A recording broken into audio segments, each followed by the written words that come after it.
Hello आकाश।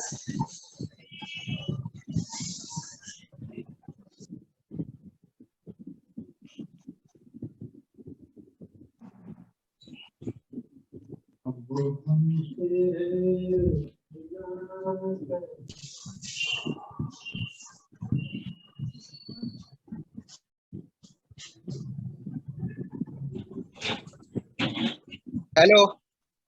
हाँ आकाश। आवाज आ रही है भाई? ओके ठीक है, ओके। चालू करें फिर। हाँ हाँ, चालू करें। कंटिन्यू करो, चालू करो। Good morning to all of you. आज हम लोग इस गुड टॉपिक पे मॉर्निंग। डिस्कस करने वाले हैं 2019 का। ठीक है, पहला क्वेश्चन देखिए। Dressing of the grinding wheel is refers to, बताइए क्या होगा। Restoring the cutting action of the wheel होगा, या रिशार्पिंग ऑफ द व्हील होगा, या मेकिंग द व्हील ये ए कंसेंट्रिक ऑप्शन। विद होगा, ये या ऑप्शन चेंजिंग। हेलो। ये option A option, restoring the cutting action of wheel the. Restoring the cutting action of the wheel है ना। A option.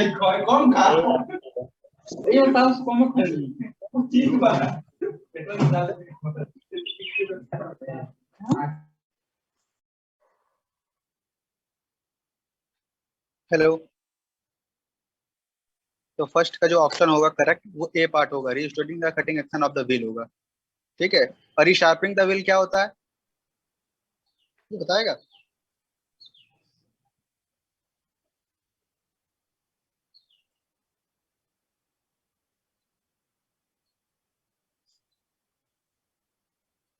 अच्छा रुकिए एक सेकंड। अब आ रही है?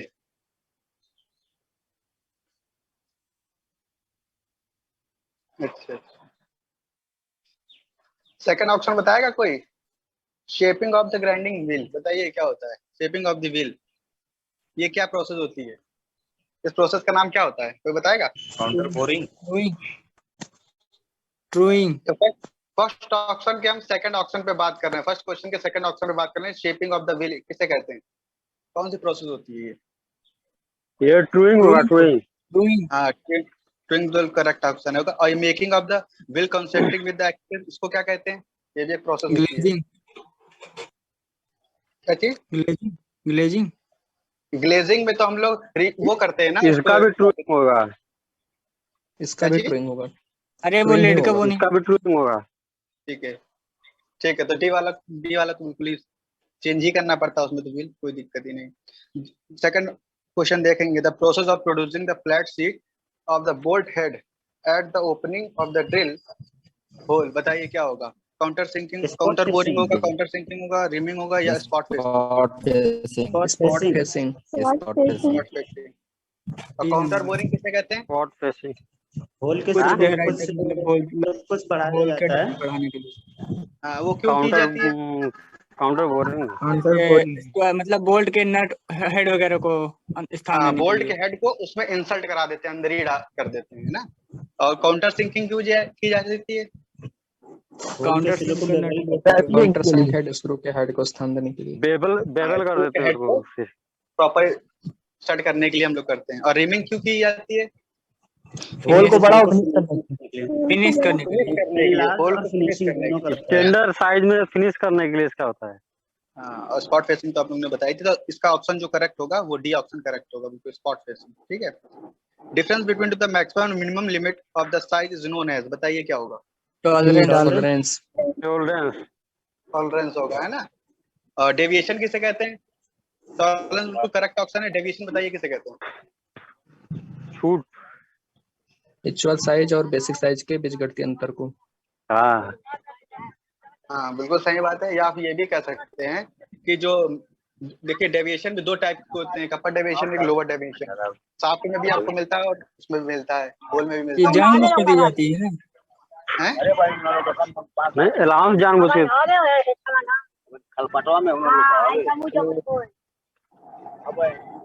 डेविएशन क्या होगा? बेसिक साइज और अपर लिमिट का जो, अपर लिमिट और बेसिक साइज का जो डिफरेंस होता है उसको क्या कहलाएगा? अपर डेविएशन कहलाएगा। लोअर लिमिट और अपर बेसिक साइज का डिफरेंस होगा तो लोअर डेविएशन कहलाएगा। और लोअर डेविएशन को ही हम लोग क्या कहते हैं? फंडामेंटल डेविएशन कहते हैं। ठीक है। क्वेश्चन पूछा जाता है कि फंडामेंटल डेविएशन किसे हाँ? कहते हैं, तो आप लोग लगा दोगे लोअर को नहीं, मिनिमम को। हाँ हाँ वो हाँ, लोअर ही मिनिमम आएगी, दोनों सीमा ठीक में है। से जो बेसिक साइज के लेकिन करीब ये हो। कब चेंज हो जाती है, जब आपकी इंटरफेरेंस फिट जाने लगती है तब ये चीज उल्टी हो जाती है जस्ट, ठीक है। लेकिन आप मिनिमम वाले को लेंगे, चाहे आप सॉफ्ट का डिजाइन कर, चाहे सॉफ्ट के लिए देख रहे हो या होल के लिए देखो, मिनिमम वाली होगी, वही आपकी क्या कहलाएगी, फंडामेंटल डेविएशन कराएगी, ठीक है। और इंटरफेरेंस तो आप लोग जानते ही होंगे, ठीक है। फिर तो आप लोग जानते होंगे degree of randomness and looseness is known as fit, है ना, ठीक है। चौथे ऑप्शन पे आते हैं, इसका जो ऑप्शन करेक्ट था थर्ड वाले का, वो बी ऑप्शन करेक्ट था, टॉलरेंस, ठीक है। चौथे पे आते हैं, for a hole design as 28 1 plus mm, minus 0.5, तो टॉलरेंस निकालनी है, बताइए कितनी होगी। 1 1 mm। mm। 1 mm। और कभी भी आपको जल्दी निकालना हो, अगर प्लस माइनस में सेम वैल्यू दी हो तो आप इसका दुगना कर देंगे, वो टॉलरेंस के बराबर आ जाएगा, ठीक है। फर्स्ट ऑप्शन बी ऑप्शन बिल्कुल करेक्ट होगा, 1 mm। तो आगे बढ़ते हैं पांचवें क्वेश्चन पे, in a hole basis Zero. System the lower dimension of the hole H is, बताइए लोअर डायमेंशन इसका क्या होगा। 0 mm। 0 0 mm। जो इसकी जो विड्थ ऑफ दिस टॉलरेंस होती है वो रेफरेंस लाइन पे ही लाइक कर जाती है, और उसका जो लोअर डायमेंशन होता है वो 0 के बराबर होता है, और होल बेसिस सिस्टम इसी को कहते हैं, ठीक है। और सॉफ्ट बेसिस सिस्टम में क्या होता है, अपर डायमेंशन 0 होता है, 0 होता है। ठीक है। Depth of the fusion of the weld is known as, बताइए क्या होता है depth of the fusion. Penetration. Penetration, है ना, कितना अंदर तक जो हमारा जो मटेरियल है पेनिट्रेट कर गया है, जो भी हम मतलब वेल्ड कर रहे हैं, ठीक है। कोई बताएगा मोल्टेन पूल किसे कहते हैं। ये भी टर्म वेल्डिंग से ही रिलेटेड है। आर्यन बताओ। अरे नहीं सही है। पता। जो वेल्ड बीड होती है वो सबसे पहले क्या होती है, मोल्टेन फॉर्म में होती है, ठीक है। जहां पर हम लोग वेल्डिंग कर रहे हैं तो वहां का जो मटेरियल होता है वो मोल्टेन फॉर्म में होता है, तो उसी को हम कहते हैं मोल्टेन पूल। और जब वो सॉलिडिफाई हो जाता है तो उसी को हम लोग कहते हैं क्या, वेल्ड बीड, समझ गए। जब वो मोल्टेन स्टेट में रहेगा तो हम लोग उसको मोल्टेन पूल कहेंगे, ठीक है, वहां पर एक पूल बन जाता है बिल्कुल। और जब वो सॉलिडिफाई हो जाता है तो उसी को कहते हैं वेल्डिंग बीड, ठीक है, क्लियर है। हेलो। Okay okay. अब 7th क्वेश्चन में देखेंगे, sum of the first natural number. Drag वगैरह भी बता दीजिए ना। ड्रैग 55 55। ड्रैग एक्चुअली में ड्रैग ये वेल्डिंग से रिलेटेड नहीं होता, ड्रैग जो रिलेटेड होता है वायर ड्राइंग से रिलेटेड होता है, पढ़ा होगा आपने वायर ड्राइंग। वायर ड्राइंग जहाँ जिसमें डाई के अंदर जब तार खींचे जाते हैं, मतलब तार जो बनाए जाते हैं, वहां पर ये ड्रैग का इस्तेमाल किया जाता है वहां पर, ठीक है। बात है सातवें क्वेश्चन में, sum of the first natural number. यार ये बाबू किसका ये आ जा रहा है। 55 55। हाँ, sum of the 55। First natural number. अरे यार ये क्या आ जा रहा है, मुमा लाइबा हाँ ठीक है। तो जिसमें बोला है फर्स्ट नेचुरल नंबर का सम बताना है आपको, तो सम निकालने के लिए एक फॉर्मूला आपने 11th में शायद पढ़ रखा होगा।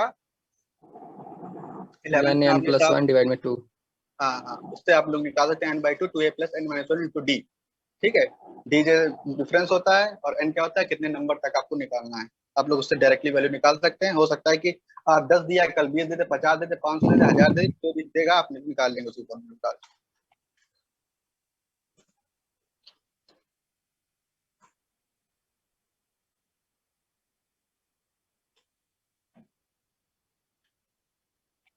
Eight number question देंगे, the operation of producing the patterns of the cylindrical surface by pressing the tool is known as, बताइए बोरिंग होगा, टर्निंग होगा, नर्लिंग होगा या टेपर टर्निंग होगा। नर्लिंग। नर्लिंग में ही क्या करते हैं, नर्लिंग नर्लिंग होगा। टूल को हम क्या कहते हैं, उसके सिलेंड्रिकल वर्कपीस पर क्या करते हैं, प्रेस कराते हैं। प्रेस कराने पर वो Press जो कराते हैं। नर्लिंग टूल पे जो इंप्रेशन होता है वो किस पे आ जाता है, वर्कपीस पर आ जाता है, ठीक है। और ये जो ऑपरेशन किया जाता है वो अपना फॉर्म क्रीपिंग छोड़ देते के लिए किया जाता है, ठीक है। और ये ऑपरेशन कौन सा होता है, फॉर्मिंग ऑपरेशन होता है, ठीक है। टाइप ऑफ नर्लिंग भी होती है, कोर्स फाइन और सुपर फाइन, और उसके भी ज्यादा होती है। तो ये डायमंड शेप वगैरह ये सब होती हैं, ये तक जानते ही होंगे। बाकी तो सारे ऑप्शन के बारे में आप लोग लमसम नॉलेज हो ही गया। नवा क्वेश्चन देखते हैं, द ये शेप ऑफ द तो ग्रेड आप होता है ना सर, हाँ ग्रेड ये के तो ग्रेड अनुसार हो गया ना, कोर्स फाइन हाँ हाँ हाँ वैसे ग्रेड तो और उसके हिसाब से भी होती है, उसके क्रॉस शेप के डायमंड। हिसाब से भी होती है। डायमंड शेप है कि बिल्कुल स्ट्रेट शेप है, उसके हिसाब से भी हाँ होती है। हाँ ठीक है, the shape of the rasps convex or convex. File. हाँ हाँ बिल्कुल सही करें। The shape of the rasps are cut file, बताइए। Half round. Half round. से राउंड फाइल है ना, इसको कहाँ ट्रेंगुलर यूज शेप, करते हैं तो बताएगा। ट्रेंगुलर लकड़ी वगैरह, मुलायम चमड़े पदार्थ। हाँ हाँ चमड़े इसको जो है वुड वहीं पर लेदर। यूज करते हैं। ठीक है, ये था 10th number question. The punch is used to making the witness mark, बताइए। 60 degree punch, prick punch. 16 degree prick prick punch. पंच।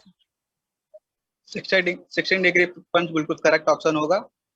और सेंटर पंच, इसमें दो ऑप्शन सेंटरी पंच का दे दिया गया है। ये तो आप जब ड्रिल करते हैं उसको पहले वो करने के साथ रखते हैं इसको, नहीं वो सेंटर, हाँ ठीक है। ब्रेक पंच भी आप लोग जानते ही होंगे। 11th नंबर क्वेश्चन देखेंगे। The standard hacksaw blade of 300 mm length has the 375 mm teeth है। What is the classification and type of the set of the blade, बताना है। बताइए क्या होगा। Fine fine wave. Fine wave से D option. कौन सा? D fine wave. ऑप्शन। हाँ फाइन वेब सेट होगा। आप 300 को 375 से डिवाइड करेंगे तो कितना आ जाएगा? 0.8 आ जाएगा। ये फाइन कैटेगरी के अंदर आता है। अच्छा फिर आप उसके अंदर जाएंगे, सेट्स के अंदर जाएंगे, पिच के अनुसार देखेंगे तो आपको ये वेब सेट मिलेगा। अब 12वें नंबर क्वेश्चन पे देखेंगे तो find out the speed setting RPM for the high speed steel drill dia 24 mm to cut the workpiece of the phosphorus branch. The maximum cutting speed with the high speed steel for phosphorus branch is 35 mm per minute है। बताइए क्या होगी? हमें RPM find out करना है। Cutting speed का formula याद होगा आप लोगों को, तो आप लोग तुरंत का तुरंत निकाल लेंगे। v is equal to pi D N by 1000 से। ये v की आएगा वैल्यू डाल देंगे वहां पर 35 मीटर पर मिनट, 400। और d की वैल्यू वहां डाल देंगे कितना? 24 mm डाया, तो वहां से आप आरपीएम को फाइंड आउट कर ले जाएंगे। आंसर तो मुझे नहीं पता है, लेकिन आप लोग कर लीजिएगा solve. v is equal pi D N by 1000 का आपको याद रखिए। ये ऑप्शन है उसका 400। 400 आरपीएम। ठीक है, फाइंड आउट कर लेंगे, बढ़ाएंगे। ओके। 13 नंबर क्वेश्चन पॉइंट देखेंगे। में आ रहा होगा ना, कुछ कट तो नहीं रहा ये। अगर आपका पॉइंट में आ रहा है तो लमसम वैल्यू तो मैच कर ही रही होगी ना, हाँ बस हाँ उसी का राउंड ले लेंगे उसको। 9.5। जो भी है लमसम वैल्यू मैच कर रही होगी, आप उसी का राउंड ले लेंगे, इंटीजर वैल्यू ले लेंगे, है ना। What is the clearance angle if the angle of inclination of the chisel with the point angle 60 degree is 39.5 degree, बताइए इसका क्लियरेंस एंगल कितना? 9.5। 9 पॉइंट बिल्कुल करेक्ट ऑप्शन होगा, क्योंकि half of the chisel angle 30 हो जाएगा और 39.5 से उसको 30 को घटा देंगे तो 9.5 बचेगा, तो ये क्लियरेंस एंगल है। अल्फा की वैल्यू। करेक्ट है।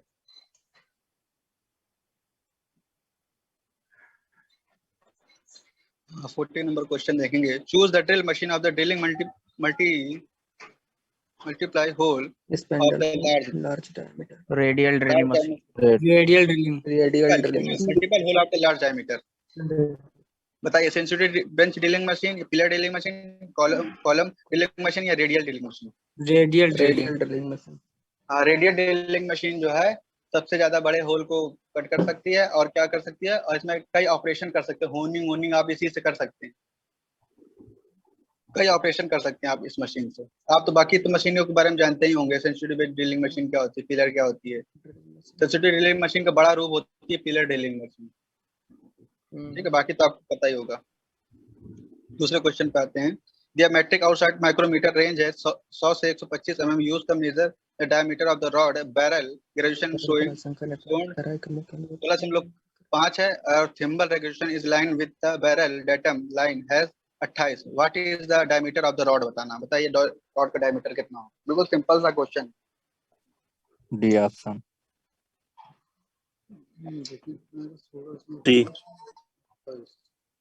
डी होगा, डी 116। हाँ ठीक, इसमें से क्या हो जाएगा? डी ऑप्शन बिल्कुल करेक्ट होगा, है ना। 116.78 मिलीमीटर होगा, बिल्कुल करेक्ट ऑप्शन होगा, क्योंकि ये मेजर कहाँ से कहाँ तक करता है? 100 से 125, यानी 100 के ऊपर तो मेजर करेगा, है ना। बाकी आपको रीडिंग दी हुई है, बाकी आप निकाल लेंगे। कैसे निकालेंगे बता दीजिए। कैसे निकालेंगे? देखिए, ये जो भी मेजरमेंट करेगा माइक्रोमीटर वो 100 mm से ऊपर तो करेगा ही करेगा, ठीक है। अब देखिए इसमें नीचे दिया गया है 16.5 दिया गया है आपका, कहाँ पर? बैरल पे, ठीक है। और थिम्बल का ग्रेजुएशन कितना दिया गया? 28 है। और माइक्रोमीटर का आप लिस्ट काउंट जानते होंगे 0.01 होता है, तो 28 को 0.01 से मल्टीप्लाई करके और 16.5 से ऐड कर देंगे तो आपका जो है ये आ जाएगा। और जो भी आएगा 16.78 आएगा, उसको आप 100 से फिर ऐड कर देंगे तो आपको बन जाएगा कितना? 116.78। ठीक है। जी सर। ठीक है। कार्बन कंटेंट इस रॉट आयरन, बताइए रॉट आयरन में कार्बन कंटेंट कितना होगा? C option 0.2 0.3। हाँ, आपको 4 ऑप्शन कभी भी दे नंबर, ए तो नंबर। सबसे लीस्ट वाला आप लोग जो है उसको करेक्ट करेंगे, ठीक है। हो सकता है आपको इस पे वेरिएशन कर दे वैल्यू में, तो सबसे लास्ट वाला आप लोग करेक्ट करेंगे, मतलब जो सबसे कम होगा उसको करेक्ट करेंगे कभी भी। अब 17 नंबर देखें। The heat treatment of the steel obtained by the answer क्या है सॉफ्ट उसका? 18 का 16 का फैकल्टी और to relieve the internal stresses C 16 option का आंसर क्या है sir? Find the grain C size है है किसका? सी सी ऑप्शन हमने बताया ना आपको, 16 सबसे का कम सी वाला option. Least. Okay. Okay. Annealing, tempering, hardening या अनेलिंग नाइट्राइटिंग? हो गया इसमें तो। अनेलिंग एनिलिंग है। मशीनेबिलिटी इंक्रीज कर रहे हैं और स्ट्रेस को रिलीव कर रहे हैं, डक्टिलिटी इंक्रीज कर रहे हैं, सॉफ्टनेस बढ़ा रहे हैं, तो एनिलिंग होगा। टेम्परिंग कब की जाती है? टेम्परिंग हार्डनिंग के बाद प्रोसेस की जाती है। टेम्परिंग एक्सटर्नल मतलब एक्स्ट्रा विटलनेस को रिड्यूस करने के लिए हम लोग क्या करते हैं? टेम्परिंग कर देते हैं। टेम्परिंग करने के बाद हमें कौन कौन सी प्रॉपर्टी मिल जाती है? टफनेस थोड़ी हाई होती है, डक्टिलिटी थोड़ी हाई होती है, ठीक है, विटलनेस कम हो जाती है। नाइट्राइटिंग क्या करते हैं? सरफेस हार्डनिंग प्रोसेस होती है और इसकी लो कार्बन स्टील पर हम लोग क्या सरफेस को हार्ड करने के लिए। हार्डनिंग तो आप लोग जानते हैं, हम लोग ऑस्टेनाइट टेम्परेचर तक ले जाते हैं, उसके बाद सडन कूलिंग करते थे ब्राइन सोल्यूशन में या वाटर में या किसी अन्य साल्ट में हम लोग क्या करते हैं? तुरंत कुंज कर देते हो। हार्डनिंग प्रोसेस की कैटेगरी के अंदर, ठीक है। At the normal temperature of plain carbon steel for contents, बताइए। Ferrite ferrite and cementite cementite, और ferrite and pearlite. Cementite. Right D B option. Light होगा। B number. डी ऑप्शन बिल्कुल correct होगा, क्योंकि प्लेन कार्बन स्टील की बात की तो इन्होंने प्लेन कार्बन स्टील के अंदर dead mild steel, medium carbon steel और हाई कार्बन स्टील, ये सारी स्टीलें आती हैं। अगर 0.8% से कम अगर कार्बन कंटेंट है तो आपको क्या मिलेगा? फेराइट पर फ्लोराइट मिलेगा। अगर 0.8% से ज्यादा कार्बन है तो परलाइट पर सीमेंटाइट मिलेगा। और 0.8% ऑफ कार्बन है तो 0.8% ऑफ कार्बन में होल परलाइट मिलेगा। ठीक है, तो यहाँ पे सारे स्ट्रक्चर आपको मिल सकते हैं, ठीक है। तो परलाइट, सीमेंटाइट और आपको फेराइट तीनों स्ट्रक्चर मिलेंगे, क्योंकि उन्होंने क्लासिफाई नहीं किया है कि कार्बन कंटेंट की वैल्यू कितनी है, ठीक है। तो आप लोग तीनों ऑप्शन करेक्ट होंगे, मतलब डी वाला ऑप्शन बिल्कुल करेक्ट होगा।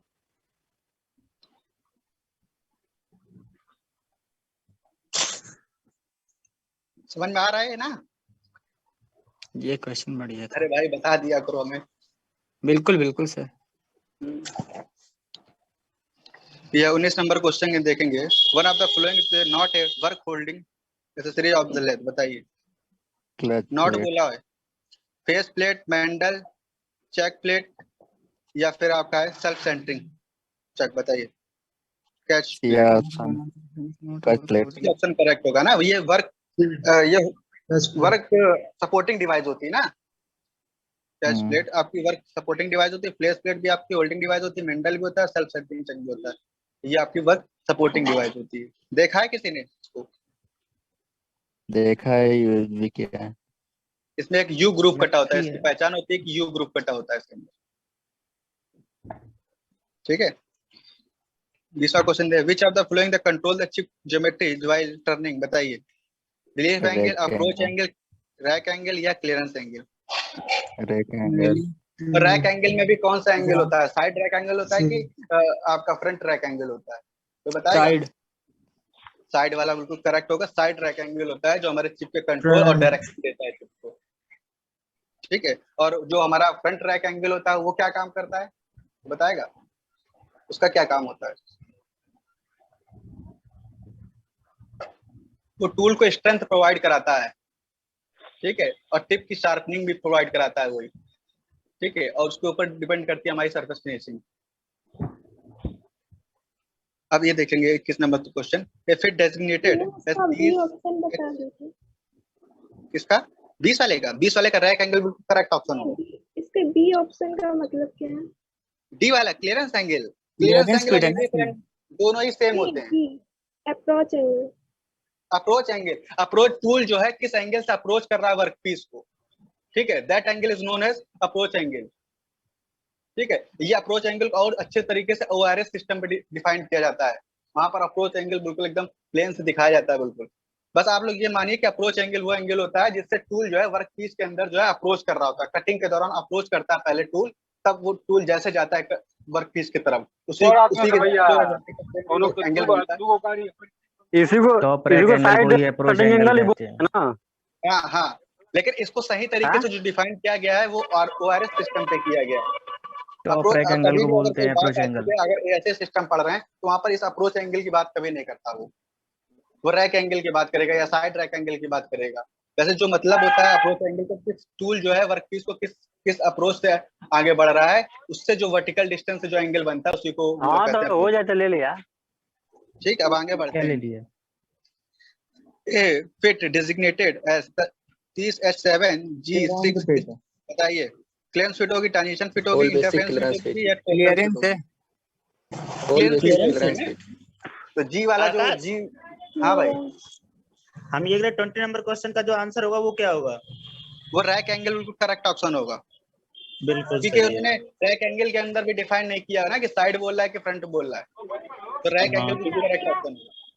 वही ठीक है, okay. If it designated at the 30H7 G6 is a, बताइए clearance fit, transition fit, interference fit या tolerance fit? Clearance. Clearance fit है। जी आपको नीचे ही मिल जाता है ना। जी जब नीचे मिल जाएगा तो हमें क्या बनेगा, आपका क्या बन जाएगा, क्लियरेंस फिट बन जाएगा। और पी के ऊपर या पी से स्टार्ट होने वाली जितनी भी फिट होंगी, अगर H7 आप रख रहे हैं और पी से स्टार्ट होने वाली शाफ्ट के लिए आप पी से स्टार्ट होगा और कहां तक जाएगा, Z3 तक जाएगा, वो सारी की सारी फिट किसके अंदर आएंगी, इंटरफेरेंस फिट के अंदर आएंगी।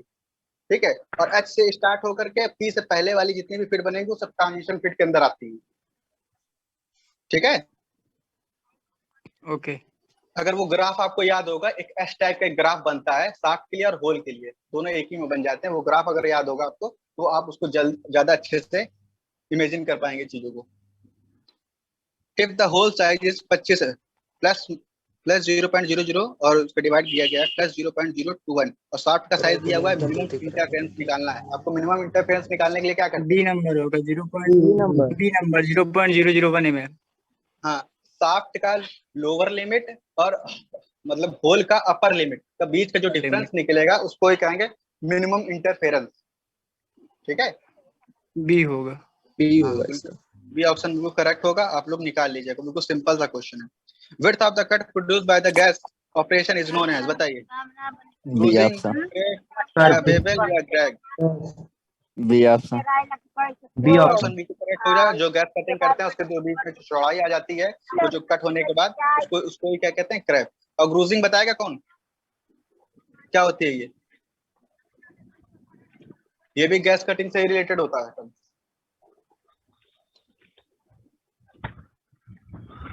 नहीं पता, जब गैस कटिंग करते हैं कि कोई अनवांटेड चीज अगर उसके मेटल के ऊपर है तो उसको हम लोग क्या करते हैं, बिल्कुल टॉर्च को उसको पैरेलल, उसके सरफेस के पैरेलल लेकर के उस मटेरियल को हटाया जाता है, वहां पर एक ग्रुप टाइप का क्रिएट हो जाता है, उसी को हम लोग ग्रूजिंग बोलते हैं। ठीक है, 24 a welding transformer is used to convert, बताइए DC main supply into AC main supply या AC main supply to DC welding supply, AC main supply into AC welding supply या DC main supply to DC welding supply, बताइए।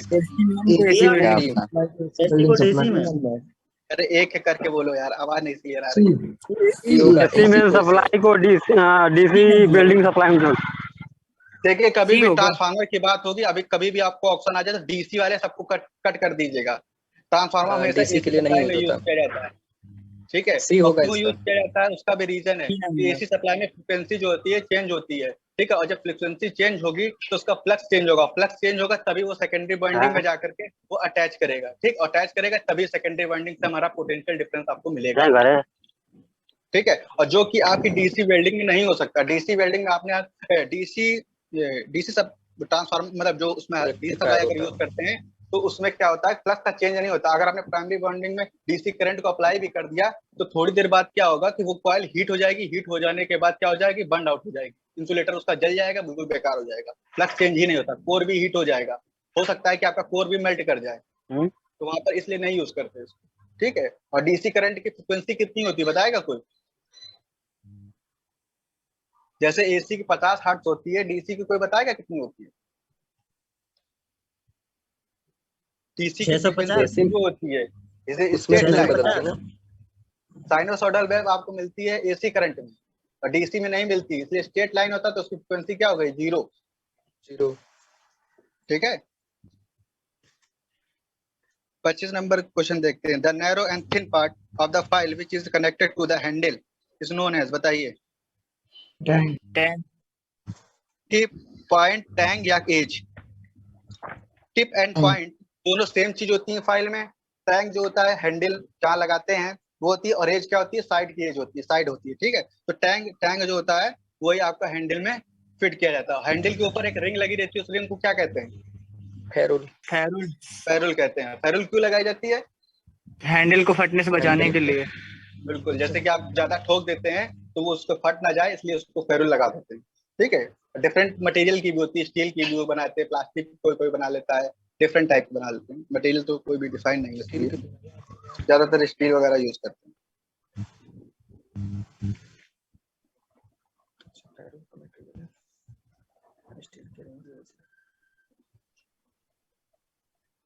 अभी बताइए, which of the following the parts in the file is not hardened and tempered? बताइए। Heal, as, Tang या body? Tang हाँ, tank को hard and temper नहीं किया जाता। टैंक में क्या चाहिए होती है? हमें इलास्टिसिटी चाहिए होती है, थोड़ी टफनेस भी चाहिए होती है, क्योंकि जब टैंक हम फाइलिंग करते हैं तो वो हल्का सा लचीलापन या फ्लेक्सिबिलिटी चाहिए होती है। उस फ्लेक्सिबिलिटी को बने रहने के लिए हम लोग उसको हार्ड एंड टेम्पर नहीं करते, ठीक है। आगे बढ़ते हैं। 27 नंबर क्वेश्चन देखते हैं। Which of the following example of the indirect angle measurement tool? बताइए। Bevel protractor, bevel gauge, combination set या मार्किंग टेबल?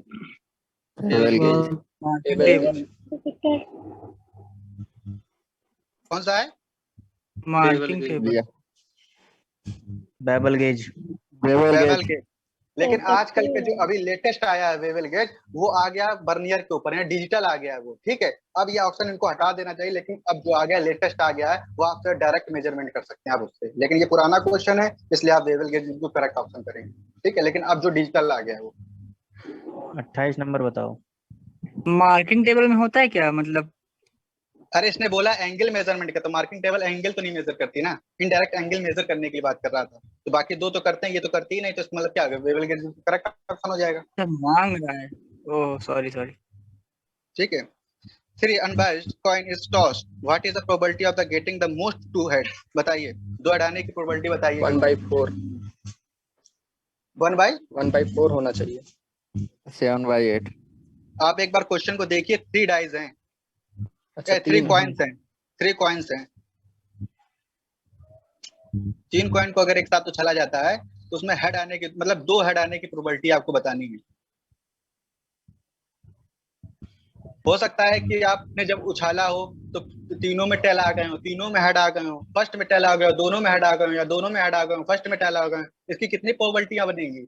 इसकी जो मतलब टोटल 7/8 बिल्कुल करेक्ट ऑप्शन होगा। इसकी 8 पॉसिबिलिटी बनती हैं, और 8 में 1 हटा देते हैं, क्योंकि उसने 2 बोला है तो 2 हेड बोले सर, हाँ 2 हेड बोले हैं, तो 3 हेड वाली हटा देंगे तो 7/8 बिल्कुल करेक्ट ऑप्शन हो जाएगा। अगर किसी को समझ में नहीं आता है तो मैं इसको सॉल्व करके भी आपको बता दूंगा, ठीक है। सॉल्व करके भेज देना। सॉल्व करके भेज देंगे, ठीक। The spiral groove which is the run to be length of the drill is are known as, बताइए। बॉडी, पॉइंट, फ्लूट्स या टैंक? फ्लूट्स का काम क्या होता है? चिप और कूलेंट अंदर, चिप बाहर। हाँ, ठीक है। कूलेंट और चिप, यानी चिप को बाहर निकालने के लिए, कूलेंट को अंदर जो है जहाँ पे ड्रिलिंग परफॉर्म हो रहा है वहां पर क्या होती है, हीट जनरेट हो जाती है, और वहां पर क्या करते हैं कि उसको लुब्रिकेंट कूलेंट प्रोवाइड करते हैं। अगर कोई अच्छा ये कोई बताएगा जो ड्रिलिंग ऑपरेशन परफॉर्म करते हैं उसमें कौन कौन सी चीजें होती हैं? मैं आपको ऑप्शन दे रहा हूँ। एक्सट्रूजन होता है, शेयरिंग होती है, टीयरिंग होती है, या एक्सट्रूजन प्लस शेयरिंग दोनों होती है? दोनों होती है, क्योंकि एक्सट्रूजन और शेयरिंग दोनों होती है। शेयरिंग के द्वारा मटेरियल निकलता है, एक्सट्रूजन की तरह जो हमारा बचा हुआ मटेरियल वो बाहर आ जाता है। 30 नंबर क्वेश्चन पे आते हैं। Which of the following the cutting oil is used to prevent the clog in fine grinding? बताइए। soluble oil, synthetic और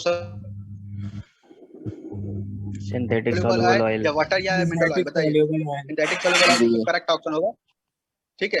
और क्लॉगिंग, अच्छा क्लॉग जो होता है ये किस मटेरियल में सबसे ज्यादा देखा जाता है, कोई बताएगा? बहुत अच्छा क्वेश्चन है, बहुत अच्छी लेवल पे भी एक क्वेश्चन आया था यही क्लॉगिंग से, क्लॉग से, यानी क्लॉग या प्रोसेस जो होती है वो क्लॉगिंग कहलाती है। बताइए, कोई बताएगा ऐसा मटेरियल जिसमें सबसे ज्यादा क्लॉगिंग होने होती है क्या बोलते हैं हिंदी में इसको? ग्राइंडिंग व्हील क्लॉगिंग को? पर? क्लॉगिंग को हम लोडिंग भी कहते हैं, ये भी इसका ये भी नाम है लोडिंग। हाँ, ग्राइंडिंग तो व्हील पे हो ग्राइंडिंग जाता व्हील सही है, है। एक्स्ट्रा मटेरियल ऐड हो जाता है ग्राइंडिंग व्हील पर। हम्म। सबसे ज्यादा ये देखी जाती है एल्युमिनियम पे, ठीक है। हाँ। अगर आप एल्युमिनियम की कभी ग्राइंडिंग करेंगे तो उसका जो पार्टिकल्स निकलता है देखना बहुत फाइन निकलता है, वो फाइन जो निकलता है ग्राइंडिंग व्हील पे जो स्पेस होता है बीच में है उस पे जाकर क्या हो जाता है, इम्बल्ड हो जाता है, ठीक है, उसमें ऐड हो जाता है, तो उसमें सबसे ज्यादा क्लॉगिंग देखने को मिलती है। याद रखिएगा, पेपर आ चुका है क्वेश्चन एक बार। Which of the following the chisel used the squaring the metals at the corners, बताइए। Flat chisel, wave chisel, cross cut chisel या डायमंड पॉइंट? हाँ, डायमंड पॉइंट चीजल बिल्कुल करेक्ट ऑप्शन है। जहाँ पर आपको स्क्वायर है वहाँ स्क्वायर का मतलब एज जो है आप किनारे का उसको क्लियर करना चाहते हैं, मतलब सही करना चाहते हैं, तो आपको डायमंड पॉइंट चीजल का यूज करेंगे। आगे बढ़ते हैं, और बाकी तो आपको पता ही होगा सारी चीजल के बारे में, बेसिक है। In a drill bit, the angle between the chisel edge and cutting lip are is known as, बताइए। वेव एंगल या लिप एंगल या रैक एंगल या हेलिक्स एंगल? Batch angle. बताइए। चाल कोण। रैक एंगल और हेलिक्स एंगल तो बिल्कुल सेम हो गया, वो एक्सिस ऑफ ड्रिल से बनता है लैंड के साथ, तो वो तो हो ही नहीं सकता है। अब लिप एंगल और वेव एंगल बताइए, इन दोनों में से कोई एक correct option? Wave angle. Wave angle को चीजल एज एंगल के भी नाम से जानते हैं, याद रखिएगा। वेव एंगल को चीजल एज एंगल के नाम से भी जानते हैं, ठीक है। आगे बढ़ते हैं। अच्छा कोई ये बताए, हेलिक्स एंगल को जीरो कर देते तो वो कौन क्या बन जाता है? फ्लैट चीज। Rate angle. Flat chisel. Drill में मैं बात कर रहा हूँ, मैं ड्रिल में बात कर रहा हूँ, मैं चीजों से बात नहीं कर रहा हूँ, मैं ड्रिल से बात कर रहा हूँ। अगर हेलिक्स एंगल को हम लोग अगर जीरो कर देंगे तो क्या चीज बन जाएगी? फ्लैट ड्रिल बन जाएगी ना, स्ट्रेट ड्रिल बन जाएगी। स्ट्रेट फ्लैट इसका ड्रिल। जितना भी कटिंग एज होगा या बिल्कुल जो बिल्कुल सीधा हो जाएगा ना, स्ट्रेट ड्रिल बन जाएगा। 33 क्वेश्चन देखें। 1 डिग्री बताइए, 60 सेकंड, 60 मिनट, 100 सेकंड या 100 मिनट? 1 डिग्री में क्या होता है? 1 डिग्री बराबर 60 मिनट। 34 नंबर क्वेश्चन देखेंगे। If the volume of the cone is 1000 pi by 3 and the diameter of the 20 mm, then the height is निकालनी है, बताइए। वो घुमा घुमा के यही क्वेश्चन देता रहता है, बताइए। वॉल्यूम बराबर क्या होता है कोन का वॉल्यूम? कोन का volume v = 1/3 pi r square into h। वहां से आप value put the value get the answer, है ना। आप जैसे ही वैल्यू डालेंगे और आपको थोड़ा सा कैलकुलेशन करेंगे आपको आंसर मिल जाएगा, ठीक है। ठीक है। 10 होगा। Type of thread use in the lead screw of the machine tool, बताइए। Buttress thread, V thread, sawtooth thread या ट्रेपेजॉइडल थ्रेड, बताइए। हाँ, ट्रेपेजॉइडल थ्रेड की कैटेगरी के अंदर ही ये हमारी लीड क्या कहते हैं इसको, एक्मे थ्रेड आती है, ठीक है। ठीक है, एंगल तो सबको पता ही होगा, मेरे ख्याल से ये 50-100 बार क्वेश्चन आ चुका है एंगल के लिए। 50 डिग्री। जो मेट्रिक एक्मे थ्रेड होती है उसका एंगल कितना होता है? मैट्रिक की जितनी भी थ्रेड होती है सब 60 डिग्री की होती है। मेट्रिक एक्मे थ्रेड ये भाई हमने पढ़ा नहीं। 30 डिग्री होता है। 30 बताता है कहीं 30 डिग्री सही है। एक्मी मेट्रिक का ही तो टाइप है ना? हाँ, मैट्रिक का ही टाइप होगा, लेकिन आई थिंक हमने मैट्रिक थ्रेड जितनी भी देखी है। हाँ 30 ही चलो है, सही मतलब है। चलो अच्छा हुआ आपने बता दिया। और कुछ जानते हो थ्रेड के बारे में नया तो बताइए। कोई नई थ्रेड आपको जानते हो जो जनरली नहीं यूज की जाती है, कोई स्पेशल पर्पस के लिए यूज? अरविंद भैया को पता है, पूछिए वो बात बताएंगे। बताइए जिसको पता हो तो। सॉटूथ थ्रेड के बारे में बताएं। एक तो वर्म थ्रेड है। हाँ, वर्म थ्रेड का तो डेप्थ सबसे हाई होता है ना उसका, सबसे ज्यादा गहराई होती है। शायद होता है 0.6.8 इंटू पिच, है ना। चलिए ठीक है, अच्छा दिया है। The first tap, second tap, bottoming tap are differ is there, बताइए। थ्रेड साइज, थ्रेड पिच या टेपर लीड या type of lead? Thread type of thread बताइए। हाँ टेपर लेड जो होता है उससे पता Taper चलेगा lead. कि एक।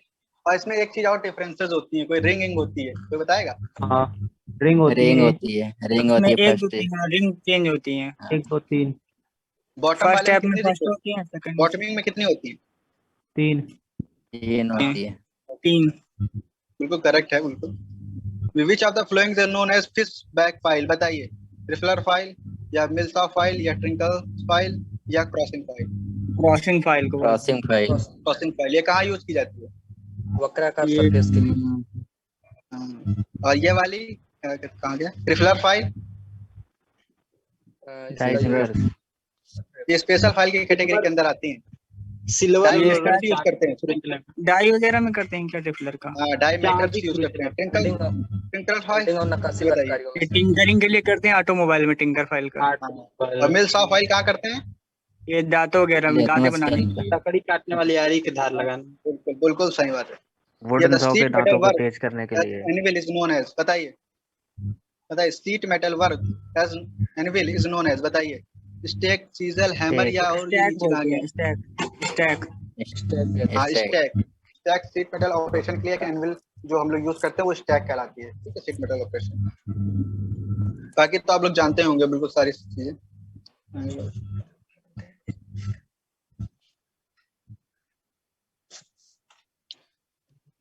Which of the following the welding is done by high vacuum chamber? Electron beam welding, arc welding, laser welding या TIG welding?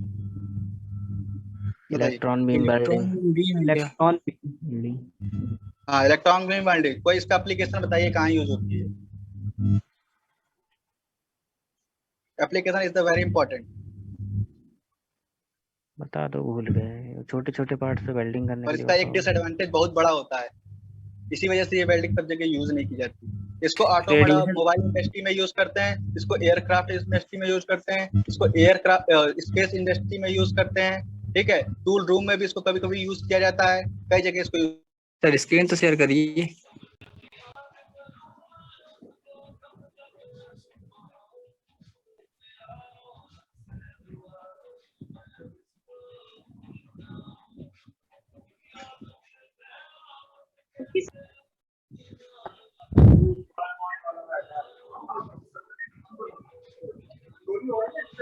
हेलो, आवाज आ रही है? आ रही है। बढ़े आएंगे, आगे बढ़ते हैं फिर हम, हैं? हेलो, आगे बढ़ते हैं फिर हम। Which of the following the welding is done by the high vacuum chamber? ठीक है, electron beam welding, arc welding, laser welding या TIG वेल्डिंग? बताइए। इलेक्ट्रॉन बीम है। इलेक्ट्रॉन बीम वेल्डिंग का सबसे बड़ा डिसएडवांटेज है कि छोटे वर्क पीस पे की जा सकती है, बड़े वर्क पीस पे नहीं की जाती। क्यों नहीं की जा सकती? क्योंकि हाई वैक्यूम क्रिएट करना पड़ेगा, ठीक है। हाई वैक्यूम क्रिएट करने के लिए बहुत ज्यादा कॉस्ट खर्च होगी और कहीं ना कहीं जो है वैक्यूम भी पूरी तरीके से क्रिएट नहीं हो पाएगा, जिसके कारण क्या होगा, जो हाई वेलोसिटी के जो इलेक्ट्रॉन है, अगर एयर का पार्टिकल वहां रह जाएगा तो वो क्या कर देगा, इलेक्ट्रॉन को डेविएट कर देगा। डेविएट कर देगा तो आप जिस पॉइंट पे वेल्डिंग करना चाहेंगे प्रॉपर आपकी वेल्डिंग नहीं हो पाएगी। इसलिए जो है इसका सबसे बड़ा ड्रॉबैक है। इसको यूज करते हैं एयरक्राफ्ट इंडस्ट्री में, ऑटोमोबाइल इंडस्ट्री में, टूल रूम में भी कभी कभी यूज किया जाता है इसको स्पेशल पर्पज के लिए, और स्पेस इंडस्ट्री में भी इसी को यूज करते हैं, सैटेलाइट वगैरह बनाने के लिए भी इसका यूज कर सकते हैं, ठीक। आर्क वेल्डिंग क्या कहते हैं? आर्क वेल्डिंग भी आपने देखा होगा, electric arc welding, TIG, MIG, MEG, ये सारी आर्क वेल्डिंग की कैटेगरी के अंदर आती है। और laser beam welding, laser beam welding आपकी इलेक्ट्रॉनिक इंडस्ट्री में भी यूज की जाती है और ऑटोमोबाइल इंडस्ट्री में भी यूज की जाती है। चादर को कट करने के लिए हाई वेलोसिटी का लेजर डाला जाता है, तो बहुत ज्यादा हीट होती है, इसकी वजह से चादर कट की जाती है। और TIG वेल्डिंग का यूज हम लोग कहाँ करते हैं? इसको भी हम लोग एयरक्राफ्ट में करते हैं।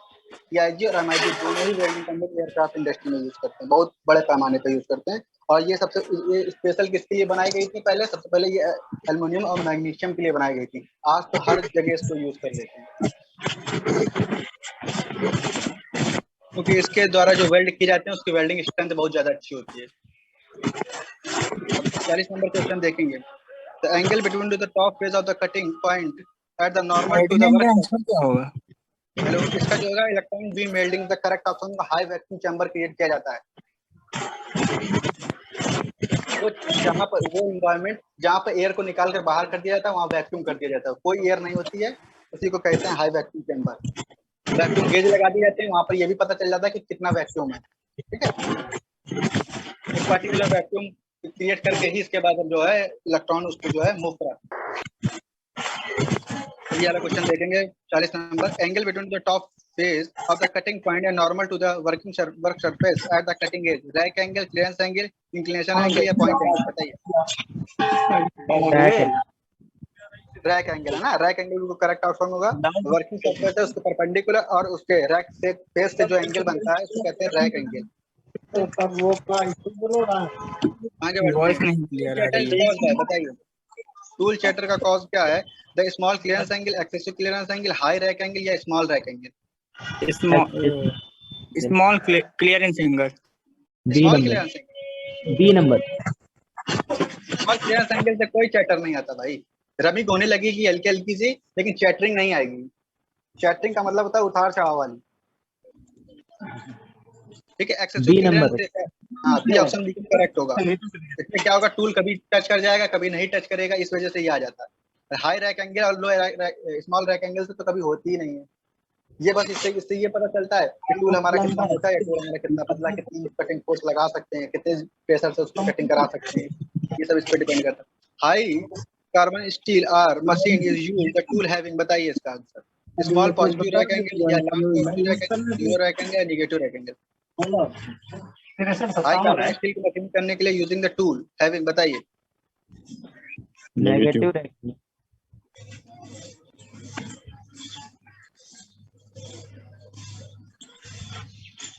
बताइए। नेगेटिव रैक एंगल नहीं होता, क्योंकि उसमें बोला नेगेटिव रैक एंगल इसलिए नहीं हो सकता क्योंकि ये कार्बाइड टिप वगैरह पे करते हैं, कार्बाइड सीमेंटाइट के टिप पे करते हैं नेगेटिव। जीरो तो बिल्कुल नहीं ले सकते हैं, तो स्मॉल पॉजिटिव रैक एंगल लेंगे, क्योंकि स्मॉल पॉजिटिव रैक एंगल रहेंगे तो हमारा जो टूल हम यूज करेंगे उसका जो लिप होगा वो ज्यादा होगा। ठीक है, या फिर हम कह सकते हैं टूल स्ट्रेंथ ज्यादा होगी जब स्मॉल रैक एंगल लेते हैं। ठीक है, स्मॉल रैक एंगल तक करेक्ट ऑप्शन होगा, क्योंकि हाई कार्बन स्टील पर मशीनिंग कर रहे हैं। 43 नंबर देखेंगे। इंटीग्रेशन ऑफ x की पावर 3 1 प्लस x की पावर 8 dx का मान बताना है। बिल्कुल सिंपल सा क्वेश्चन है, कुछ है ही नहीं। ए होगा क्या? देखिए इसको करना कैसा है, ये 1 प्लस एक्स की पावर 8 देखिए नीचे लिखा हुआ है, इसको लिख दीजिए x की पावर 4 का whole square.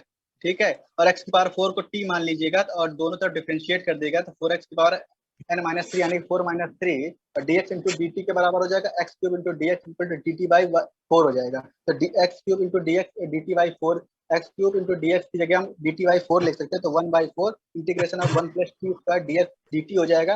1 plus T square dt का क्या हो जाता है, tan इनवर्स t, और t की जगह रख देंगे x स्क्वायर की पावर 5, तो 1/4 इंटू tan इनवर्स x की पावर 4 प्लस c, इसका आंसर हो जाएगा। प्लस c नहीं दिया हुआ तो हटा सकते हैं, 1/4। ठीक है, ए होगा ना, ए। हाँ ए ऑप्शन बिल्कुल करेक्ट होगा।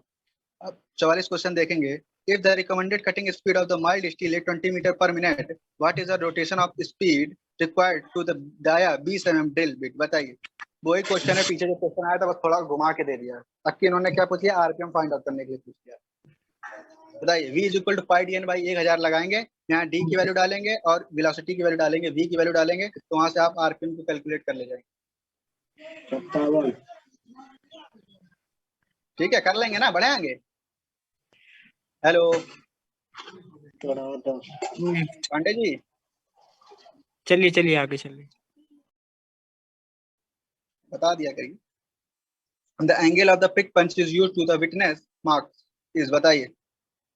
60 डिग्री, 90 डिग्री, 60 डिग्री, 30 डिग्री या 100 डिग्री? 60 है। 60 डिग्री में तो करेक्ट ऑप्शन है। 30 डिग्री वाला कहाँ यूज करते हैं? ये कहीं रॉकेट कराने के लिए। क्या चीज कराने के लिए?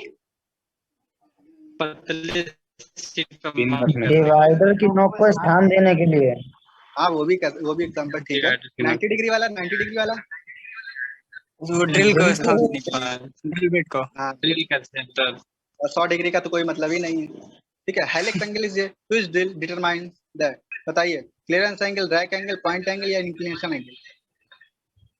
हेलिक्स एंगल को एक नाम क्या जानते हैं, वही है रैक एंगल। रैक, वो रैक एंगल है ना। 47 पे आते हैं। For a cutting operation if the spindle speed 128 RPM and the diameter of the rod is 25 mm, what is the cutting speed बतानी है, बताइए। कटिंग स्पीड बतानी है, फिर से वही क्वेश्चन है, वही फॉर्मूला लगाना है आपको, बस घुमा घुमा के क्वेश्चन एक बताइए। 10 मीटर पर मिनट होगा शायद। मुझे आंसर तो नहीं पता, लेकिन आप फॉर्मूला डालेंगे v = पाई dn बाई 1000 से, अब जो भी आएगा वही होगा उसका। ठीक है, कर लेंगे ना? ओके। तो 48 करते हैं। For paper turning and boring बताइए, tool should be set below the centre line, या सेंटर लाइन लिखना चाहिए, इनको सेंटर लिख दिया तो भी कोई दिक्कत नहीं है। The tool should be set above the centre, या tool should be set exactly at the centre, या tool should be set near to the centre. बताइए, पेपर टर्निंग अगर करते हैं और वो या फिर बोरिंग ऑपरेशन कर रहे हैं, तो टूल को आप कैसे सेट करते हैं? सेंटर लाइन से ऊपर या नीचे या नियर या बिल्कुल सेंटर लाइन? सेंटर लाइन से नीचे। सेंटर लाइन से नीचे। सेंटर लाइन से नीचे। सेंटर लाइन से नीचे नहीं, बिल्कुल सेंटर लाइन पे ही एग्जैक्ट करते हैं। इसीलिए देखा होगा आपने, तो वो सेंटर गेज वगैरह लगा करके देखिए बिल्कुल सेंटर पे बिल्कुल ले करके आते हैं, बिल्कुल 90 डिग्री का एंगल बनाते हैं, देखा होगा आपने।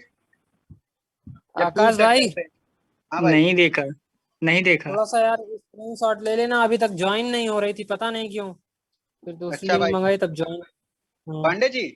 पांडे जी जरा आप ले लीजिए, मेरा स्क्रीन हट जाएगा नहीं तो आप ले लीजिएगा, ठीक है, बाद में सेंड कर दीजिएगा।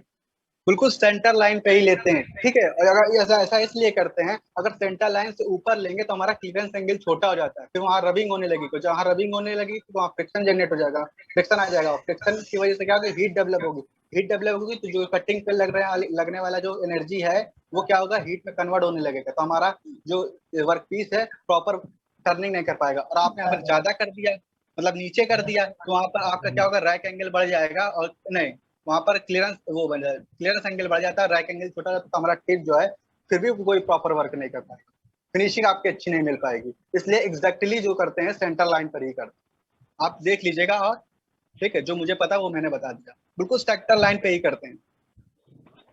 ओके, ठीक है। For turning lengthily taper with the small taper, the method of the taper employed is, बताइए, ऑफसेटिंग द टेल स्टॉक, या फॉर्म टूल, प्लंजिंग, या स्विलिंग द कंपाउंड स्लाइड, या combination of the cross slide and the compound slide movement. बताइए, वो होगा tailstock का, offset the tailstock. B होगा, B. 9.35 form tool. लंबी टेपर है ना। देखिए इसने बोला है लेंथली बोला है और लंबी बोला है, मतलब टेपर स्मॉल टेपर बोला है, तो टेल ऑफसेट मेथड बिल्कुल करेक्ट होगा। ठीक है, जब लेंथ के अलाउंग कभी भी बोल दे वो लेंथ के अलाउंग या लेंथली, तो आप स्मॉल लिख दे तो आप हमेशा टेल ऑफसेट मेथड करेंगे, जो करेक्ट।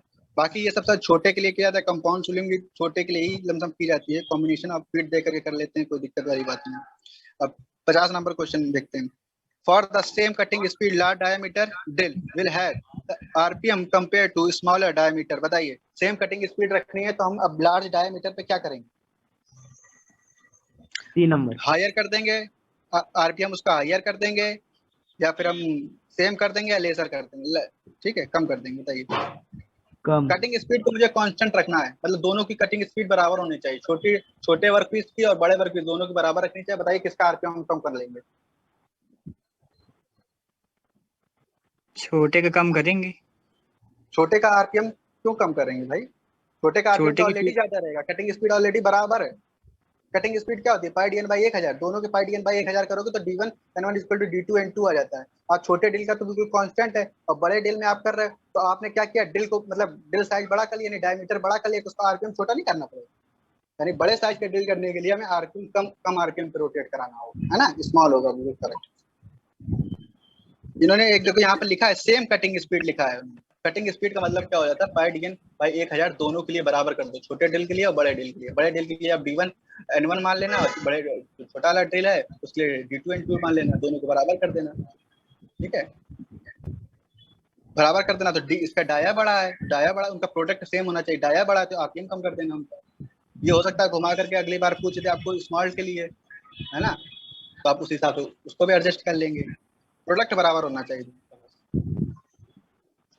अब आते हैं क्या, the angle between the flank in the Acme thread. बताइए, 30 डिग्री, 29 डिग्री, 60 डिग्री, 51 डिग्री? 29। सभी को 29 पता होगा 29 डिग्री। ये किस कैटेगरी के अंदर ट्रेड आती है? ट्रेपेजॉइडल कैटेगरी के अंदर आती है। ठीक है, अब ये वाला देखते हैं। Least count of the outside micrometer is 0.01 mm. The range of the micrometer is 75 to 100 mm. The barrel reading is 15.5, इसका क्या 15.5 यानी 15.50 mm. And the 10th thimble graduation coincide with the barrel datum line. The reading बतानी है, बताइए। बिल्कुल simple सा question है, बस लैंग्वेज थोड़ी बड़ी लिखी हुई है, बिल्कुल सिंपल।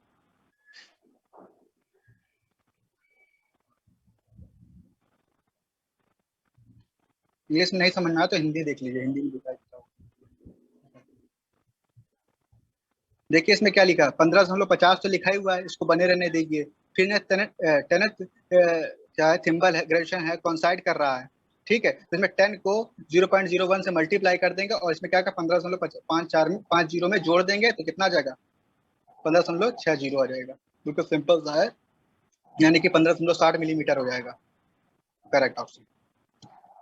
ठीक है, लेकिन बढ़ाएं इसका आगे? परास तो 75, परास मतलब जो इसका रेडियो वो 75 से 100 है ना।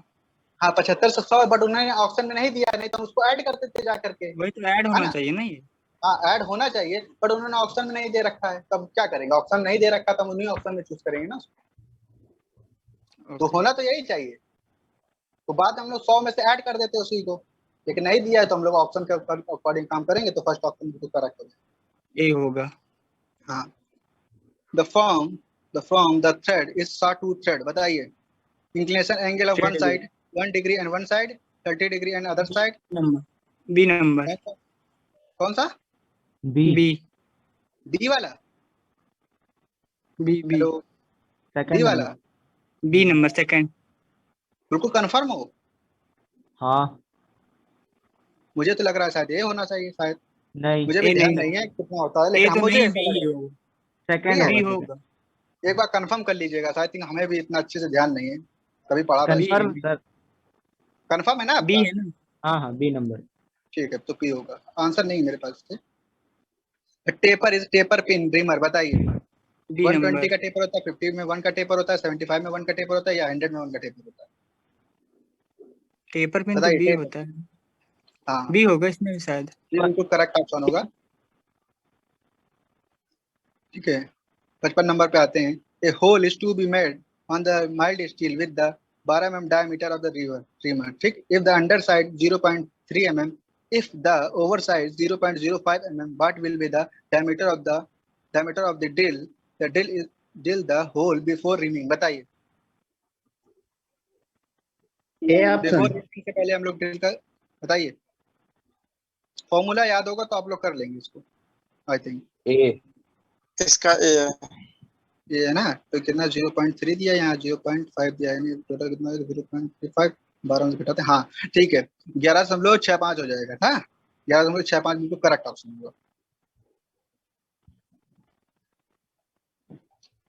देखिए, the side of the regular hexagonal is 10 mm, what with the across the flat to flat of the hexagonal. बताइए, दो फ्लैट और फ्लैट के बीच का हेक्सागोनल की डिस्टेंस कितनी होगी? बस यही बोल रहा है वो।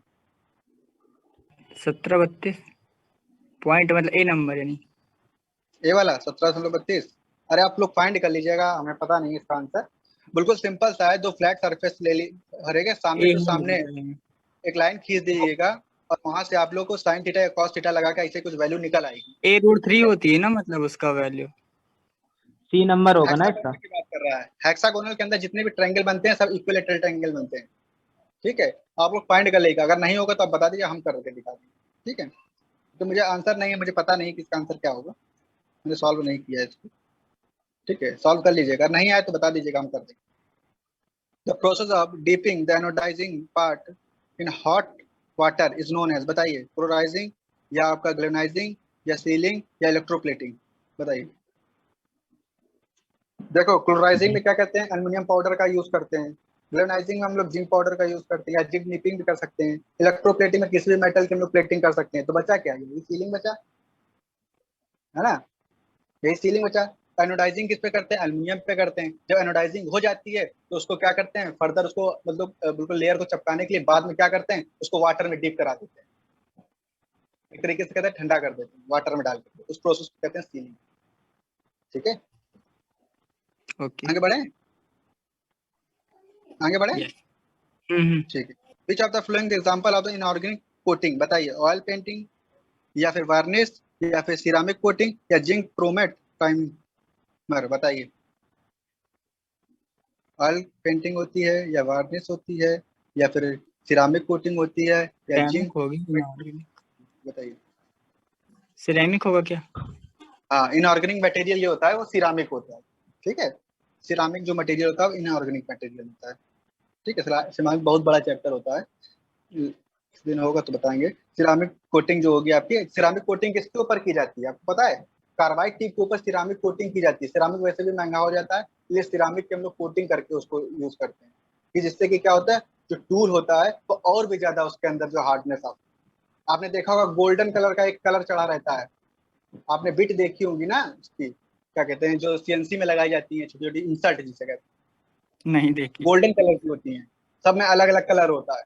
गोल्डन कलर वाली जो होती है वो सिरामिक कोटिंग की होती है। टाइटेनियम कार्बाइड की भी कोटिंग की जाती है, 3 लेयर चढ़ाई जाती है, जिससे कि टूल मेरा और भी अच्छे तरीके से कटिंग कर सके, सुपर फिनिशिंग आ सके। और सबसे हार्ड मटेरियल कौन सा है ब्रदर? सबसे हार्ड मटेरियल, अगर देखिए, अगर आर्टिफिशियल में अगर देखना चाहते हैं तो आप डायमंड लेना पड़ेगा। अगर आप सिंथेटिक में जाते हैं तो वो आपने तो नाम नहीं पदार्थ सुना हो होगा, गया ना, मतलब वो मेटल पूछ रहे हैं, मटेरियल नहीं मेटल। मेटल की बात कर रहे हैं। मेटल तो वैसे अगर टेम्परेचर के आसपास है तो टंगस्टन हो गया आपका, वो तो उसकी रेड ठीक है। हार्डनेस देखो होती है, मतलब हार्डनेस किसके देखो, तो सबसे अधिक डेंसिटी कठोर उसकी कौन सा ज्यादा पदार्थ? होती है नहीं, टंगस्टन को। फिर बताइए कौन सा है? वो क्या प्लेटिनम है। भाई प्लेटिनम स्ट्रेंथ ज्यादा होती है, हार्ड नहीं होता वो, प्लेटिनम होता है ठीक है। सबसे कठोर, चेक कर लीजिए गूगल में। भाई हम हम कर बता चुके रहे हैं, हैं ना होता है, कर चुके हैं, हम कर चुके हैं, हम कर चुके हैं। वो तो भाई। डक्टाइल होते हैं। अच्छा ठीक है, आपके पास स्क्रीनशॉट भेज देंगे, जस्ट मिनट वेट करिए। अरे सुनिए, मेरी बात सुनिए, मेरी बात सुनिए। भेज अरे आप दीजिए। लोग लड़िए नहीं, ठीक है। जो प्लेटिनम की बात कर रहे हैं वो सॉफ्ट होता है, ठीक है, वो तो हार्ड हो ही नहीं सकता, ज्वेलरी में यूज किया जाता है, ठीक है। और आप टाइटेनियम बात कर रहे हैं, टाइटेनियम जो होता है वो हल्का होता है लेकिन स्ट्रेंथ ज्यादा होता है। टंगस्टन तो बहुत हार्ड मेटल होता है, ठीक है, हॉट स्ट्रेंथ भी ज्यादा होती है उसकी। वो तो मतलब वो तो जो आप बता रहे हैं प्लेटिनम, वो तो हो ही नहीं सकता किसी भी कीमत पे, ठीक है। बाकी आगे करते हैं, आप हमको गूगल भेज दीजिएगा, ठीक है, जो भी आपने देखा है वो भेज दीजिएगा, मैं भी जरा देख लूंगा एक बार। लेकिन नहीं होता, मुझे 100% कंफर्म है। या ultrasonic testing is done by the material determine, बताइए। Cracking below the surface, yield strength, या अल्टीमेट टेंसाइल स्ट्रेंथ, या हार्डनेस, बताइए। अल्ट्रासोनिक टेस्टिंग की जाती है मटेरियल को डिटरमाइन करने के लिए, बताइए क्या?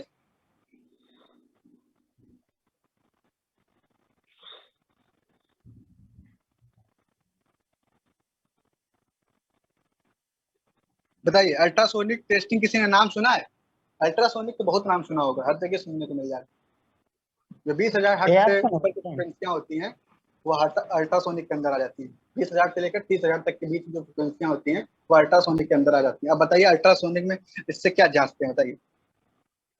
एक सी टेस्टिंग नंबर हो। करते हैं, वेल्डिंग में किसी ने पढ़ा होगा, जब वेल्डिंग कर ली जाती है, पानी ज्यादातर जितना इसको वाटर एयरक्राफ्ट चाहिए वगैरह में इसका। यूज किया जाता है। इसको जब वेल्डिंग कर ली जाती है, वेल्डिंग डिफेक्ट को चेक करने के लिए कि वेल्डिंग बीट के नीचे सरफेस में कोई क्रैकिंग वगैरह तो पांडे नहीं है, जी, इसलिए जो है हम लोग अल्ट्रासोनिक पांडे वेव का जी यूज स्क्रीन करके कर दो। और इसकी जो है क्रैकिंग को चेक करते हैं, ठीक है।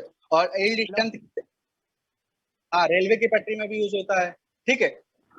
रेलवे की पटरी में भी, कहीं भी जहां भी आप वेल्डिंग करेंगे, रेलवे की पटरी में जो थर्मिट वेल्डिंग करते हैं उसकी एक जांच करने के लिए भी इसको यूज कर सकते हैं। कोई दिक्कत वाली बात नहीं, अंदर पोरोसिटी तो नहीं है या क्रैकिंग तो नहीं है, पांडे ये जी सारी चीजें पता करने के लिए अल्ट्रासोनिक मशीन के लिए एक हेलो। रेडियोग्राफी मशीन, रेडियोग्राफी से भी चेक करते हैं। नॉन डिस्ट्रक्टिव टेस्ट की कैटेगरी के अंदर ये सारी आपकी जो टेस्टिंग आती है, ठीक है। काफी होती है, 6-7 होती है, पांडे ठीक है। सर अब आते हैं यील्ड स्ट्रेंथ। यील्ड स्ट्रेंथ किससे एक चेक मिनट करते एक हैं? मिनट यील्ड एक स्ट्रेंथ को मिनट फाइंड एक आउट करते मिनट हैं यूनिवर्सल टेस्टिंग मशीन से, ठीक है। और अल्टीमेट को भी उसी से चेक करते हैं, मतलब निकालते हैं, कैलकुलेट करते हैं बाद में। हार्डनेस किससे चेक करते हैं? विकर हार्डनेस से करते हैं, नूब टेस्ट से करते हैं, सोर टेस्ट किससे करते हैं, बिनल हार्डनेस से करते हैं, रॉकवेल हार्डनेस से करते हैं। ये सारी टेस्ट होते हैं, ये सब हार्डनेस चेक करने के लिए, ठीक है। अब एक मोर स्केल टेस्ट भी होता है, वो माइक्रोचिप के लिए करते हैं। जैसे कि आपने मेमोरी कार्ड की हार्डनेस चेक करनी हो, या प्लास्टिक की हार्डनेस चेक करनी हो, या एटीएम कार्ड जो आता है आपका उसकी हार्डनेस चेक करनी हो, ठीक है। ये सबको चेक करने के लिए हम लोग, एक मोर टेस्ट आता है, वो भी हार्डनेस को चेक करता है, उसमें 10 एलिमेंट होते हैं, हाँ, उससे हम लोग उसको चेक करते हैं बाकायदे। उस पर स्क्रैच करते हैं, उस एलिमेंट को लेकर के उस पर स्क्रैच करते हैं, और उससे पता चल जाएगा वो स्क्रैच हो जाता है तो उस नंबर को, उस हार्डनेस का नंबर दीजिए, तो 1 से लेकर 10 तक। अब आते हैं 60 नंबर का, क्योंकि इन सब की भी हार्डनेस चेक की जाती है। 59 में क्या होगा आईसी हो गया, ये सब दुनिया भर की जो भी है। The hardness tool material available next to diamond. देखिए ये क्वेश्चन यहाँ पर गलत दिया हुआ है। चेक कर सकते हैं, वीडियो चेक कर सकते हैं, डेटिंग भी कर सकती है। भैया कौन है यार ये? ट्राई कर लो। अरे भैया इसको बंद कराओ यार। आकाश सर 59 में क्या होगा? अरे एक सेकंड बस। आकाश भाई हेलो 59 में क्या होगा आकाश सर? 59 में ये क्रैक बिलो द सरफेस, बिल्कुल करेक्ट ऑप्शन होगा। अल्ट्रासोनिक मशीन वहीं पर टेस्टिंग कर जाते हैं, जो बेल्ट बीट के नीचे जो जितनी भी सरफेस उसमें अगर क्रैकिंग वगैरह तो नहीं है, उसको चेक करने का अल्ट्रासोनिक मशीनिंग का यूज करते हैं, मतलब अल्ट्रासोनिक टेस्टिंग का यूज करते हैं। मशीनिंग नहीं, सॉरी मशीनिंग नहीं, अल्ट्रासोनिक टेस्टिंग करते हैं। ठीक है, जितना वाटर चेक कर लें। ठीक है। अब ये the hardest tool material available the next to the diamond. देखिए एक्चुअली में क्या है, डायमंड से पहले वाला होता है, डायमंड के बाद वाला नहीं होता। आकाश सर ठीक है, हाँ भाई। हेलो, वही प्लेटिनम ही है सबसे हार्ड। प्लेटिनम है जी सर, हमने ये ठीक है। अगर आपने एक नई चीज बता दी तो हम भी इसके बारे में थोड़ा नॉलेज कर लेंगे। ठीक है, गूगल करके या और जानकारी थोड़ी हासिल कर लेंगे इसकी। ठीक है, चलिए अच्छा है, उसके लिए थैंक्स। हाँ तो इसमें देख लीजिए, the hardest tool material available the next to the diamond is, बताइए। एक्चुअली में इनको डायमंड से पहले वाला देखना चाहिए, इन्होंने क्वेश्चन मुझे गलत लग रहा है, क्योंकि हमने जहां भी पढ़ा है वो डायमंड से ज्यादा हार्ड होता है सीबीएन। ठीक है, जिसे क्यूबिक बोरॉन नाइट्राइड कहते हैं, वो डायमंड से ज्यादा होती है, क्योंकि ये सिंथेटिक बनाया जाता है। ठीक है, लेकिन आप लोग इसका करेक्ट ऑप्शन यही करके आइएगा, क्योंकि आपके पेपर में अगर पूछा गया है तो उसको सी ऑप्शन डी ऑप्शन बिल्कुल करेक्ट होगा। By option D option he correct होगा इसका। डी ऑप्शन करेक्ट होगा, लेकिन आई थिंक जो पढ़ा है, जहाँ मैंने पढ़ा है वहां पर सीबीएन उससे डायमंड से कम हार्ड होता है, मतलब सेकंड हार्ड होता है लेकिन डायमंड से कम होता है, डायमंड से नीचे आता है ये सीबीएन। इसका एक नाम और होता है, मैंने बताया था आपको, बोरोजॉन, ट्रेड नेम है इसका। अगर ये नाम नहीं लिख के आएगा तो आपको बोरोजॉन लिख के आएगा। बोरान का नाइट्राइड होता है, ये बहुत ज्यादा हार्ड होता है, मतलब डायमंड से कम होता है, लेकिन अब ये होता है बहुत हार्ड है। और डायमंड से हार्ड कौन सा मटेरियल होता है? डायमंड से जो हार्ड होता है सेलॉन होता है। सेलॉन आपने सुना नहीं होगा, सेलॉन होता है, एक होता है यूकॉन। ये सब क्या आर्टिफिशियल है, ये डायमंड से भी हार्ड है। जब डायमंड को कट करना होता तो हम लोग इससे कट करते हैं ये, लेकिन बस सबसे बड़ी बात ये कि सिंथेटिक होते हैं, खुद बनाए गए हैं। टाइटेनियम कार्बाइड लगाया गया है, टंगस्टन कार्बाइड, सबको मिक्सचर करके तैयार किया गया है। सिरामिक की कैटेगरी के अंदर आ जाता है, मतलब सिरामिक से भी अच्छी कैटेगरी के अंदर आता है ये यूकॉन। ठीक है, ज्यादा मैं डिटेल में नहीं बता रहा हूँ, होता तो इसमें बहुत कुछ है। When a tool is said to be below the center line, बताइए। Top right angle increase, top right angle decrease, top right angle that does not change, top right angle become the negative, बताइए। ये भी बहुत अच्छा question है, ये बहुत बड़े बड़े एग्जामों में भी आया हुआ है। यहाँ भी टॉप एंगल डिक्रीज होगा ना दी। जब आप सेंटर से बिलो कर देंगे, आप इमेजिन करिए कि आपका शाफ्ट है, आपने टूल लगाया सेंटर पे और फिर बाद में आपको अपने टूल को सेंटर के नीचे कर दिया, तो क्या हो जाएगा? टूल का क्लियरेंस एंगल घट जाता है और रैक एंगल बढ़ जाता है। ठीक है, इसमें ऑप्शन कौन सा करेक्ट होगा देख लीजिए। टॉप डी ऑप्शन डी होगा, डी। बिलो बोला है ना, बिलो जो बोला है तो इसमें क्या होगा? रैक एंगल आपका मतलब क्लियरेंस एंगल घट जाएगा, रैक एंगल बढ़ जाएगा। आपका फर्स्ट ऑप्शन करेक्ट होगा, टॉप रैक एंगल इंक्रीज। आप देखिएगा कभी टूल बना उसको, आप एक उसका क्रॉस सेक्शन बना लीजिएगा, उसके साइड में आप सिंगल पॉइंट कटिंग टूल लगाइएगा, एक बार आप नीचे करके देखिएगा, एक बार आप ऊपर करके देखिएगा, आपको बिल्कुल बिल्कुल एकदम क्लियर हो जाएगा कि नीचे करने पे क्या होता है और ऊपर करने पे क्या होता है। बना कर देखिए, बिल्कुल क्लियर हो जाएगा। ठीक है, मैं आगे बढ़ता हूँ। Okay. A square has the surface area of the 400 pi mm square. What is the diameter बताना है। बिल्कुल सिंपल सा क्वेश्चन है। सरफेस एरिया का फॉर्मूला याद होगा तो आप लोग निकाल लेंगे। सरफेस एरिया का फॉर्मूला 4 पाई आर स्क्वायर होता है। 4 पाई आर स्क्वायर 4 पाई, हाँ 4 पाई स्क्वायर होता है। और इसको रख देंगे किसके बराबर? 400 पाई के बराबर रख देंगे, तो पाई से पाई कट जाएगा, 4 से डिवाइड कर देंगे तो 100 आ जाएगा, 100 का अंडर रूट लेंगे तो 10 आएगा, 10 को स्क्वायर कर देंगे तो 20 आएगा। यानी डायमीटर पूछा ना, हाँ डायमीटर, ठीक है, डायमीटर पूछा है तो 20 मिलीमीटर हो जाएगा। 20 हो ठीक है, 63 नंबर क्वेश्चन पे आते हैं। The type of drill is used the general purpose of the drilling work, बताइए।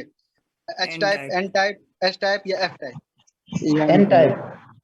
हाँ, N type is a normal purpose के लिए यूज किया जाता है और ज्यादातर ये माइल्ड स्टील के लिए यूज किया जाता है। एफ टाइप भी कोई होता है क्या?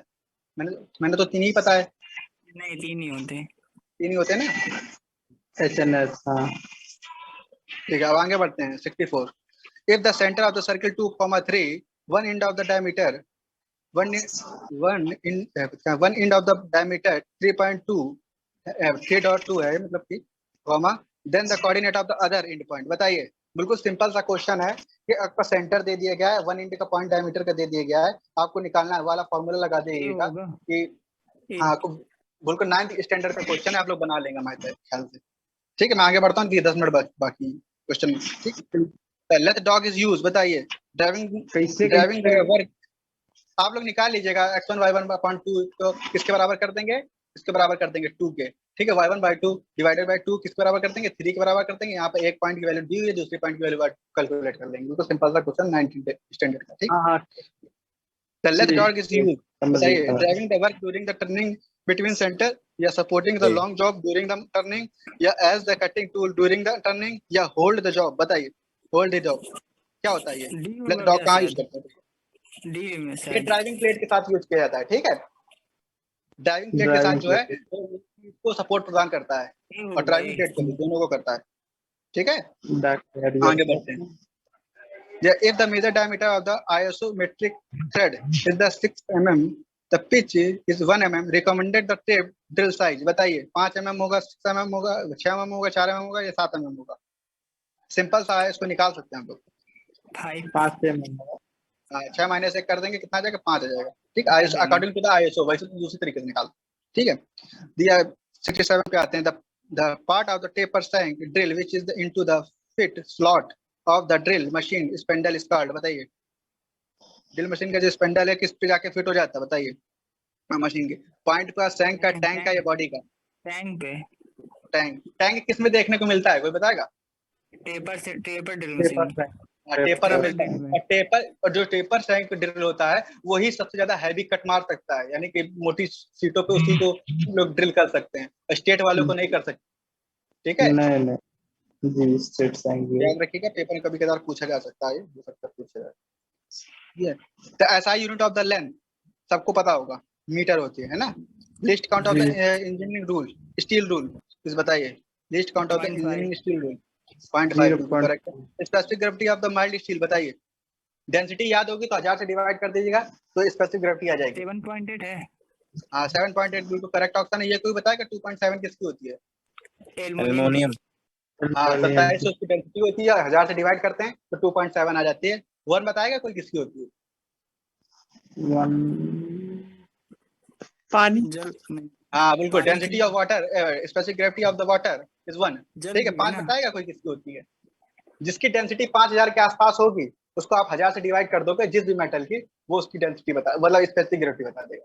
ठीक है, आगे बढ़ते हैं। The ability of the material to withstand the shock and impact, brittleness, toughness, hardness या डक्टिलिटी? टफनेस। हाँ, टफनेस है। टफनेस क्या है? It is a property of the material to resist the fracture due to high impact load is known as toughness, है ना।